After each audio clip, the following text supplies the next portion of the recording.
गांवपुर में एक घर था जो पूरे मोहल्ले में अपनी सफाई के लिए मशहूर था। उस घर की मालकिन थी विमला देवी। विमला जी इतनी सफाई पसंद थी कि अगर कोई मेहमान कुर्सी को 1 इंच भी इधर उधर कर देता तो वो उसे वापस अपनी जगह रख देती। चप्पल बाहर, हाथ धोकर अंदर, बिस्तर रोज धूप में, बर्तन चमचमाते हुए। लेकिन किस्मत ने उनके घर में ऐसी बहू भेजी जिसका नाम था पूजा। पूजा दिल की बहुत अच्छी थी, लेकिन सफाई से उसका उतना ही दूर का रिश्ता था जितना बिल्ली का नहाने से। और बीच में फंसा था बेचारा पति रमेश।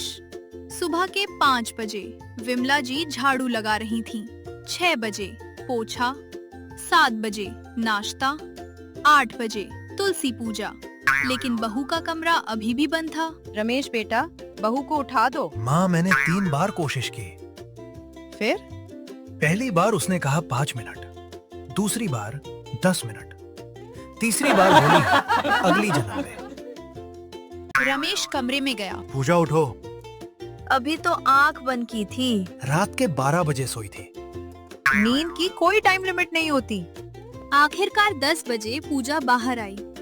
बाल ऐसे जैसे तूफान से लड़कर आई हो। एक पैर में चप्पल, दूसरे में मोजा। दूसरी चप्पल कहाँ है? मुझे नहीं पता। माँ कल रात फ्रिज से पानी निकालते समय उसमें रख दी थी। हे भगवान। एक दिन विमला जी पूजा का कमरा देखने गई। बिस्तर पर कपड़े, कुर्सी पर तौलिया, टेबल पर आधा समोसा, तकिए के नीचे चिप्स, खिड़की पर मोजे। ये कमरा है या खोया पाया विभाग? उसी समय एक चूहा बाहर आया। पूजा खुशी से बोली, अरे मोनू आ गया। मोनू कौन?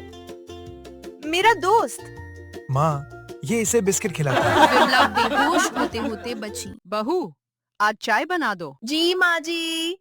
5 मिनट बाद रमेश ने पहला घूंट लिया। ये क्या है? मसाला चाय। कौन सा मसाला?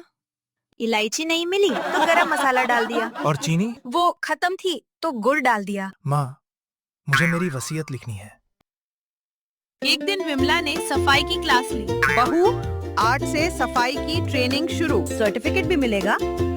हाँ, अगर घर बच गया तो। विमला ने झाड़ू दी। पूजा ने उल्टी पकड़ ली। अरे माइक नहीं है। मुझे लगा स्पीकर है। एक दिन आंगन में विमला और पूजा कपड़े धोने बैठे। बहू, सिर्फ 2 चम्मच डिटर्जेंट डालना। 10 मिनट बाद वॉशिंग मशीन से झाग निकलने लगे। आंगन झाग से भर गया। पड़ोसी चिल्लाए, अरे बर्फ पड़ रही है क्या? नहीं चाचा, हमारी बहू कपड़े धो रही है। अरे कितना साबुन डाला? पूरा पैकेट। ज्यादा सफाई होगी। रात को पूजा ने खाने में रोटी बनाई। पहली रोटी भारत जैसी, दूसरी अफ्रीका, तीसरी ऑस्ट्रेलिया। ये रोटी है या भूगोल की किताब? प्यार से बनाई है। इसे खाने से पहले पासपोर्ट चाहिए। धीरे धीरे मोहल्ले में पूजा की चर्चा होने लगी। एक दिन पड़ोसन कमला बोलती है, नई बहू कैसी है? दिल की बहुत अच्छी है। उसी समय पूजा बाहर आई। बालों में चम्मच फंसी हुई थी। ये क्या है? सुबह मैगी खाते समय रह गई। बहू, तुम घर में रहती हो या हॉस्टल में? एक बार पूजा को मोबाइल की बीमारी लग गई।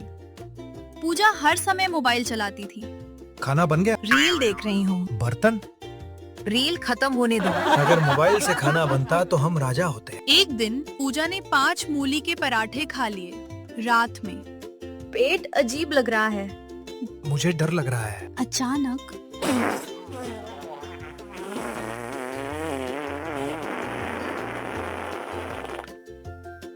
पंखा हिल गया। कुत्ता भौंकने लगा। लगता है बादल गरजे। नहीं माँ, मूली बोली है। पूजा शर्माने लगी।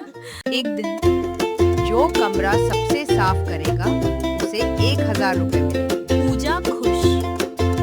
उसने सारे कपड़े पलंग के नीचे डाल दिए, सारा कचरा अलमारी में। वाह!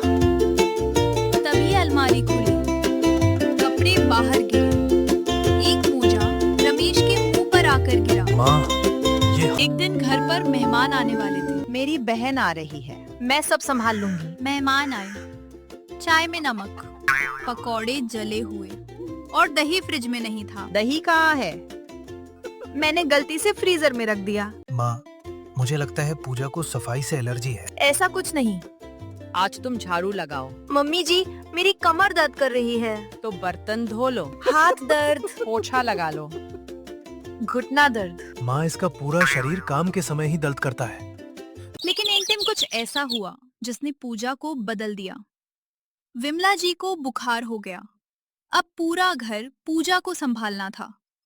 पहले दिन घर बिखर गया, दूसरे दिन बर्तन जमा हो गए, तीसरे दिन पूजा थक गई। उसने पहली बार समझा कि उसकी सास कितना काम करती हैं।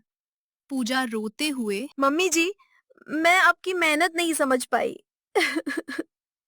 कोई बात नहीं बहू, धीरे धीरे सीख जाओगी। अगली सुबह पूजा 5 बजे उठी, झाड़ू लगाई, रसोई साफ की, बर्तन धोए। रमेश की आंख खुली। माँ, घर में चोर आ गया क्या? नहीं बेटा, बहू सुधर गई। अब मैं साफ सुथरी हो गई ना? हाँ। बहुत अच्छी बहू बन गई। तभी फ्रिज खोला गया। अंदर एक पुरानी चप्पल रखी थी। ये किसकी है?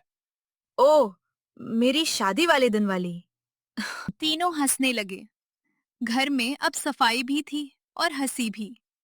विमला को अच्छी बहू मिल गई, पूजा को अच्छी माँ, और रमेश को 2-2 लोग मिल गए जो उस पर हुक्म चलाते थे। गंदी आदतें बदली जा सकती हैं, लेकिन प्यार और हंसी कभी खत्म नहीं होनी चाहिए।